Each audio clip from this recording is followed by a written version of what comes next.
ஆயிரம் கை உண்டென்றால் நீ ஒரு கை தரக்கூடாதா?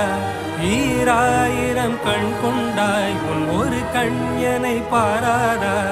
உன்னில் சரணடைந்தேன் இனி நீ கதியே. பார்த்தேனே உயிரின் வழியே, யார் கண்ணும் காணா முகமே.